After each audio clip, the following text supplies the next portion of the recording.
Hello guys, এই যে আমি আসছি ধান খেতে। ধান পাকে গেছে আমার। তো আপনাদের কার কার ধান পাকছে একটু কমেন্টে জানাও, আর ভিডিও দাও যে কার কার ধান পাকছে। এই যে আমার ধান পাকে গেছে। হুম তো তোমরা সবাই একটু জানাও, কমেন্টে জানাও যে কার কার ধান পাকছে।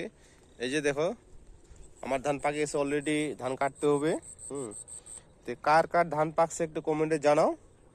তো এই যে আমি দেখাচ্ছি, ধান অলরেডি পাকে গেছে। তো আপনারা কি দিয়ে ধান ধান কাটবেন? গাড়ি দিয়ে না কামলা দিয়ে কাটবেন? একটু কমেন্টে জানাও, হ্যাঁ। তাইলে সেভাবে আমিও ধান কাটবো আপনাদের মতামত নিয়েই। আপনাদের মতামত জানিয়ে আমিও ধান কাটবো। তো আপনারা একটু কমেন্টে জানাও যে কিভাবে ধান কাটলে ভালো হবে, হ্যাঁ। কামলা দিয়ে না কি গাড়ি দিয়ে কাটতে হবে? এই যে ধান অলরেডি পাকে গেছে, আর 2-4 দিনের মধ্যে ধান কাটতে হবে, হ্যাঁ। তো ঠিক আছে বন্ধুরা, সবাই